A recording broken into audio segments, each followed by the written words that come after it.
messieurs, bonsoir et bienvenue à cette émission d'Info 9. Déjà le 7e salon des générations à la Sarre et de l'Abitibi-Ouest. Alors, pour nous en parler, je reçois le maire de la ville de la Sarre, M. Normand Houde. M. Houde, bonsoir. Bonsoir, M. Leclerc. M. Houde, déjà la 7e édition du salon des générations qui va se tenir le 3 octobre prochain au centre Saint-André de la Sarre.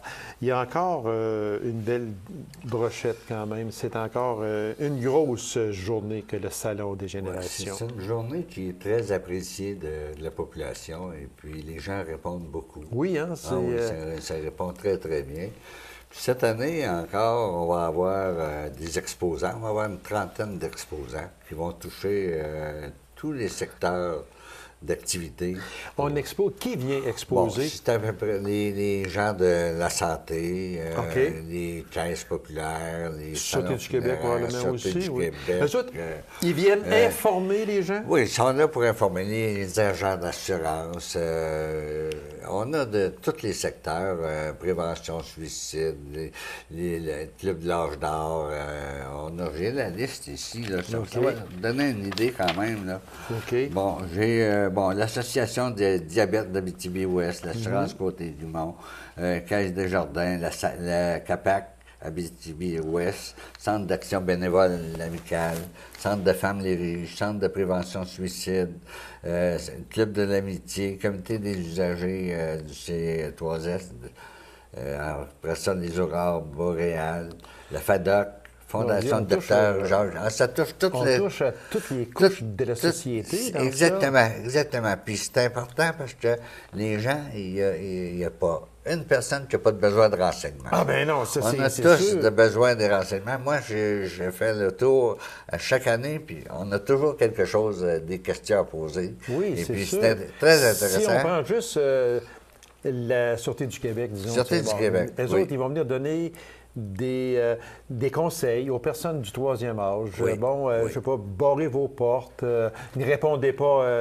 à la porte passée 8 h, 9 h ou 9 h, peu importe quoi. Oui, là, mais ils vont venir sécuriser ces personnes-là. Les aurores boréales, Centre de santé et des services sociaux qui n'a pas besoin d'aller à l'hôpital ou d'aller voir un médecin ou peu importe, vont venir donner des Ils veulent avoir des renseignements sur les ça. soins à courte durée, soins longue durée, les soins palliatifs. Je veux dire, il y a toujours des besoins que les gens ont. Et puis ces gens-là sont là pour... Ils ne demandent pas mieux que d'avoir de la visite à leur kiosque pour, à un moment donné, répondre à la population. Le groupe d'âge, M. Houde, dans ça, c'est quoi à peu près? Ça varie.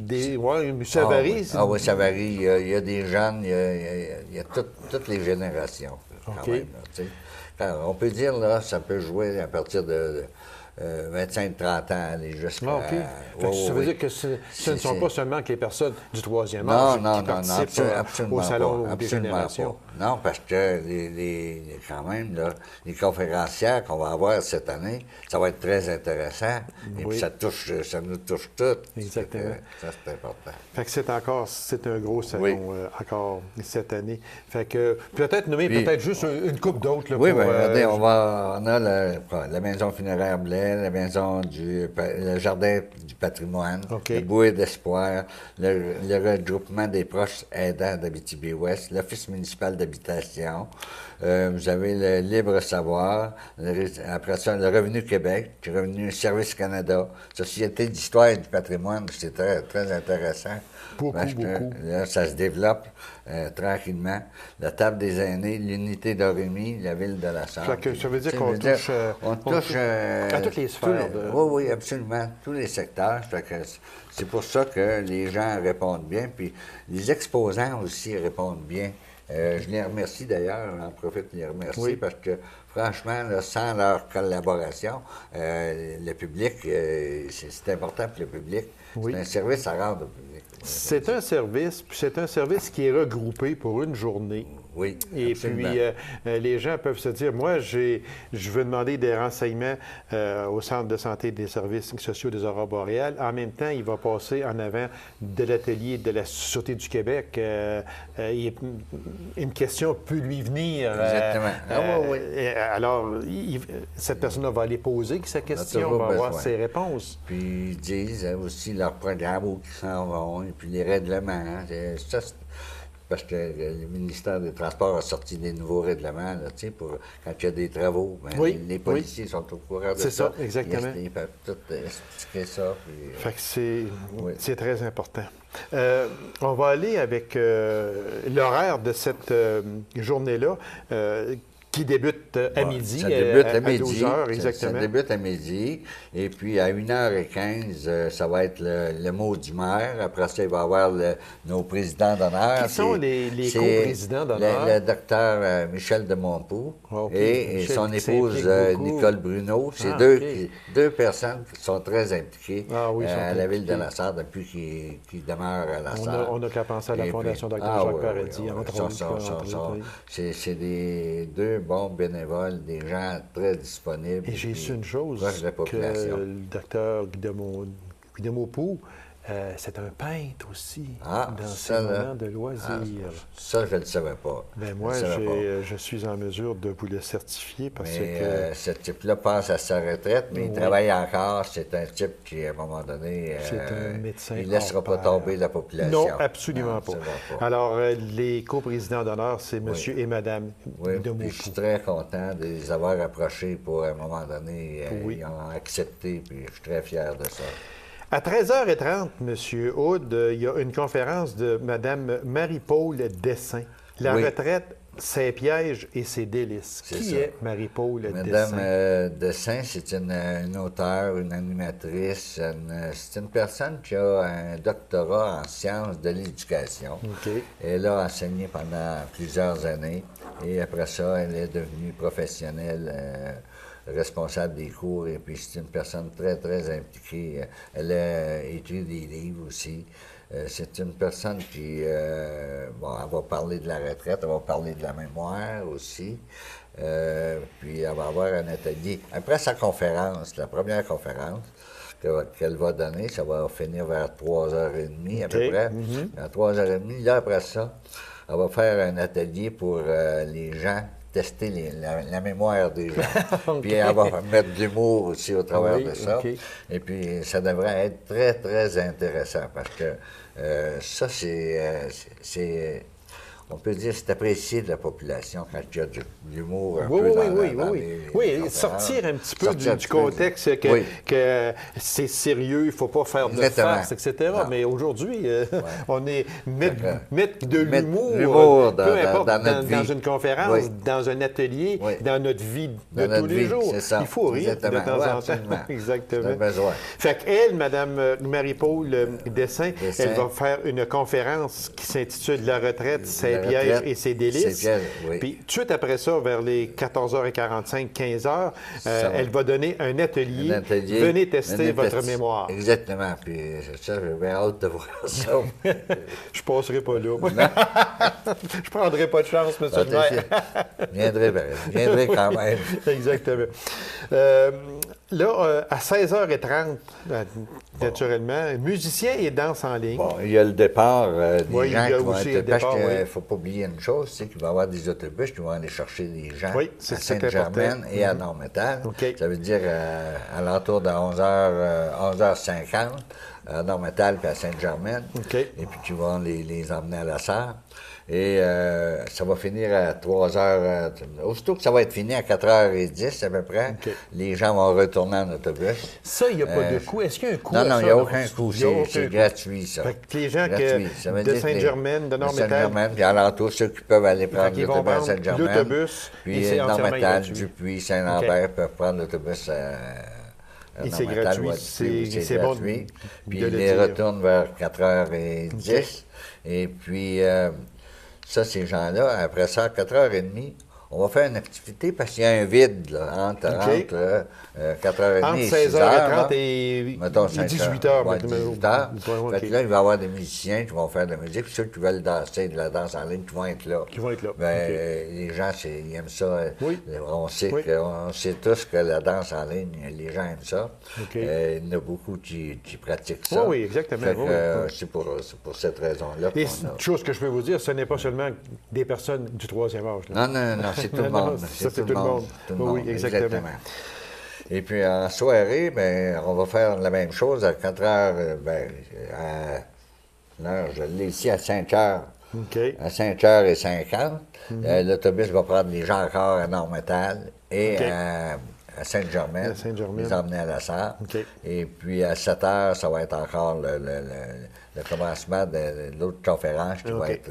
Encore une fois, avec le mot du maire et puis le les mot deux du maire, coprésidents, les deux qui sont coprésidents. toujours monsieur et madame Puis ça va être Mme Demaury. Cazin. Mme Cazin. Bon, là, on est rendu justement à 19h. Conférence de Mme Jocelyne Cazin. Cazin. Une retraite. Quelle retraite? Quelle Tout le monde retraite? connaît Mme Cazin, Oui, qui est... qui a fait l'émission qui a été GE pendant des animatrice, années. Animatrice à de la GE avec télévision, le regretté à TVA. Giroir, je pense, Oui, c'est oui, ça? oui, c'est ça. Et puis, alors ça devrait être très Oui. intéressant. Ah oui, ça. absolument. Il y a une chose aussi, on va avoir un autobus qui va aller chercher des gens à la Maison du patrimoine. Là. Ah, OK. OK. Fait que, ils vont les emmener au centre Saint-André, ils vont les retourner aussi. Fait que les gens, l'an passé, les gens ont bien participé, puis c'est bien apprécié. Oui, c'est sûr. Parce que ce soit, comme on parle du jardin du patrimoine, c'est pas tout le monde qui a à se déplacer seul ou... c'est ça. Fait que, avec un autobus qui va les chercher, puis Fait que les gens vont embarquer. Alors, et puis, à 21h, bien, c'est la fermeture. À 21h, c'est la fermeture. Puis si les gens, toutes les conférences sont finies, la conférence va être terminée, on invite les gens à faire le tour des kiosques encore pour s'il y a des... Oui, exactement, parce que les kiosques vont toujours être là. Oui, oui. Tout au long de cette journée-là, qui débute à 12h le 3 octobre. C'est au Centre Saint-André. C'est entièrement gratuit, monsieur. Gratuit. Il n'y a rien, il n'y a aucun frais de charger à personne. Et puis les personnes dans les salons qu'on vous a nommés tantôt, là, ces personnes-là vont rester là, ces organismes-là vont rester là jusqu'à la fermeture. Jusqu'à la fermeture, oui, absolument. Puis on a aussi juste rappelé qu'il y a une conférence de Mme Marie-Paul Dessin, de la retraite, ses pièges et ses délices. En même temps, après, elle va tenir un atelier. Venez tester votre mémoire. Puis, à 19h, une conférence de Mme Jocelyne. Le départ des autobus, c'est à l'entour de 9h. OK. Pour retourner les gens chez eux. Alors, M. Hood... Ça devrait être une journée bien remplie. Une journée bien remplie, et très appréciée aussi, j'en suis persuadé. Très appréciée des gens. On répète la date, l'endroit, et puis... le 3 octobre, au Centre Saint-André de la Salle. C'est le 7e salon des générations. De midi à 21h. Et puis, pour Sainte-Germaine et Nord-Métal, bien là, il y a des départs en autobus, puis jardin. Tout le monde est invité, de toutes les municipalités. Merci beaucoup, M. Hood. Ça me fait plaisir. On vous souhaite tout le succès possible avec ce 7e salon des générations. On répète, le 3 octobre, au Centre Saint-André de la Sarre, à compter de midi jusqu'à 21h. Alors, merci de l'invitation. Ça nous fait très plaisir, puis on invite les gens en grand nombre au Centre Saint-André. Merci beaucoup, M. Ça me fait plaisir. Courte pause, mesdames et messieurs. On va revenir immédiatement après. Restez avec nous.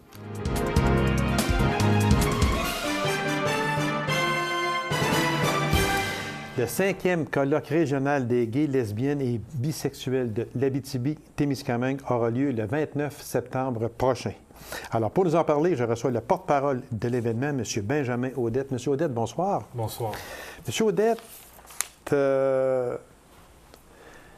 c'est sûr que, on en a parlé, puis on va continuer à en parler aussi, parce que enlever le fameux mythe là, de tout ce qui peut se passer, là, il reste un fait quand même que peu importe l'allégeance sexuelle d'une personne, elle a le droit de vivre comme tout le monde. Tout à fait. Ça, c'est peu importe qui, que ce soit au féminin ou que ce soit au masculin, elle a le droit de vivre ce qui se passe dans l'intimité, ne nous regarde pas. Alors, c'est pour ça que j'ai accepté de vous rencontrer pour le 5e colloque régional. Puis, c'est ça, les fameux tabous qu'on entend malheureusement encore aujourd'hui. Hein? Tu reçois un gars de même. Ben oui, c'est une personne comme tout le monde, là. C'est une personne. Fait que c'est pour ça que quand vous aurez des choses, là, ne vous gênez pas. Moi, je vais toujours vous faire une place sur mon émission parce que vous êtes des personnes comme tout le monde et vous avez le droit de vivre comme tout le monde. Tout à fait. Et d'agir comme tout le monde également. Si on va en revenir au 5e colloque régional. Oui. Le ou les buts de faire un tel colloque, c'est quoi?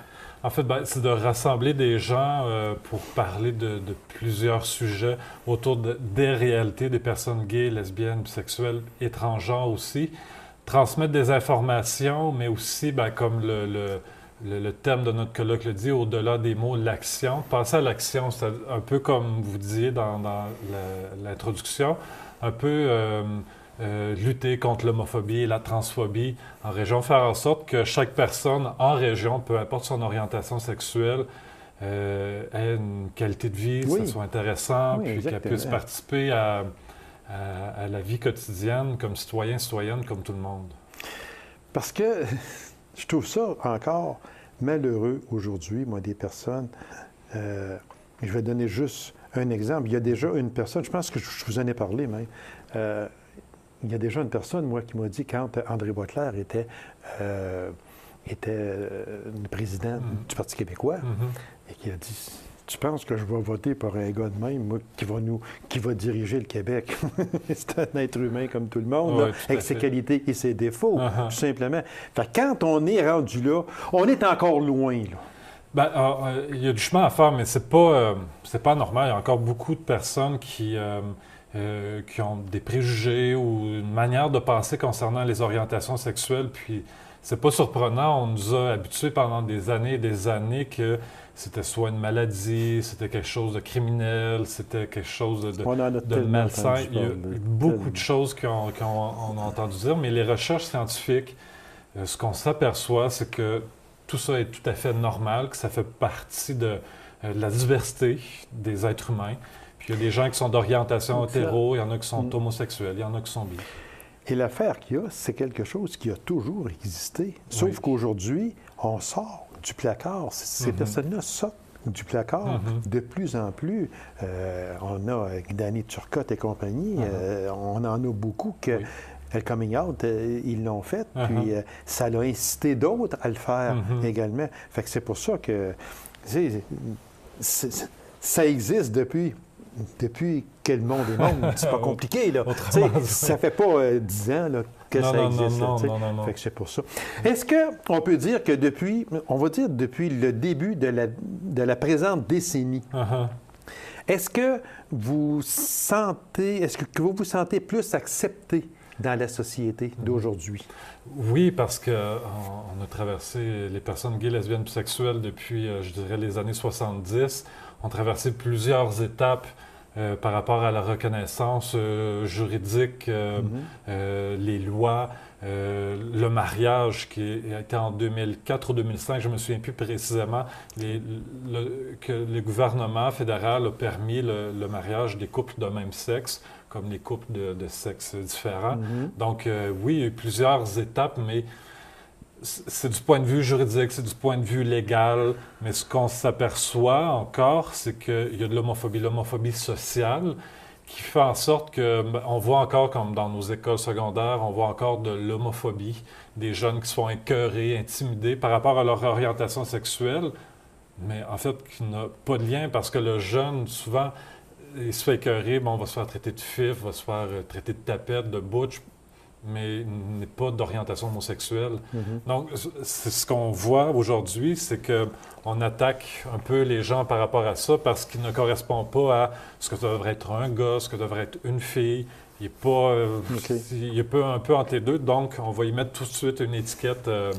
On lui met ça au front tout de suite. Exactement.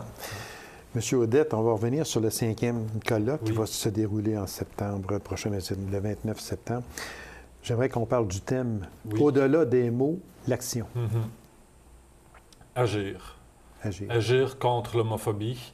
Agir pour avoir des milieux, des environnements accueillants et pour favoriser l'épanouissement de toutes les personnes. Parce que, comme j'en parlais un peu tantôt, l'homophobie, ça attaque pas juste les personnes d'orientation homosexuelle. C'est tout le monde qui est atteint par ça. Autant que les personnes qui ont dans leur famille une personne homosexuelle qui subit de l'homophobie, ces personnes-là aussi vont être touchées. Les amis, etc. Donc, il faut agir dans les écoles, dans les CLSC, à la maison. Partout, il faut faire en sorte qu'on ait des environnements accueillants, des environnements agréables pour toutes les personnes, peu importe leur orientation sexuelle. Parce que quand on se dit qu'on peut aller jusqu'à se donner la mort parce qu'une personne ne se sent pas acceptée dans une société, c'est rendu sérieux, cela. C'est du très sérieux. Puis, et ça arrive. Oui, les études démontrent que le taux de suicide chez les jeunes garçons chez les jeunes. d'orientation homosexuelle est plus élevé, beaucoup plus élevé que la population normale. Ça affecte les gens, ça affecte les personnes dans leur intégrité, dans leur propre corps. Donc, c'est très important. Est-ce qu'on peut dire que ça affecte plus la personne de sexe féminin ou l'inverse? C'est dur à dire. Ça affecte. Ça, c'est clair. Ça affecte. Ça affecte. Oui, c'est ça. Ça affecte plus. Je n'ai pas de données par rapport à ça. Il n'y a pas nécessairement de recherche.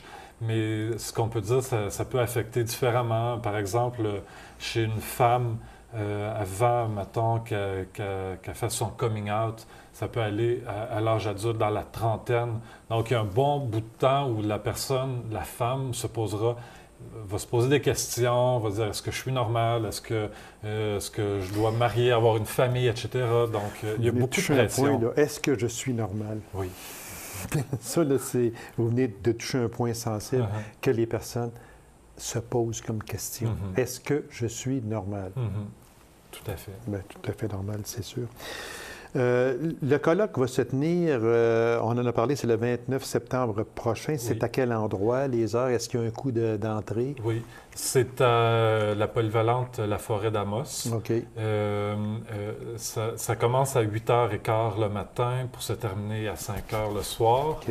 Puis pour les personnes adultes, c'est 50 $. Et puis pour les personnes 18 ans et moins, les personnes de 65 ans et plus et les étudiants, c'est 25 $. Puis si une personne se retrouve dans des difficultés financières qui ne peut pas payer le 50 $, on peut facilement négocier un prix pour que la personne puisse venir. En fait, on veut que les gens viennent. C'est ça. Oui. Vous voulez que les gens participent, Oui, autrement dit. exactement. C'est important. On s'adresse à qui pour une personne qui nous écoute et qui voudrait aller au colloque? Elle fait quoi, cette personne-là? Bien, cette personne-là peut soit me contacter pour les personnes qui ont accès à Internet, aller sur le site de la Coalition d'aide aux lesbiennes, gays, bisexuels de l'Abitibi-Témiscamingue. C'est facile à trouver avec Google. Sinon, me contacter au 819-762-2299. Okay. Donc, les personnes peuvent me contacter facilement. Ici, j'avais une question. Pourquoi la coalition a-t-elle opté pour l'inclusion?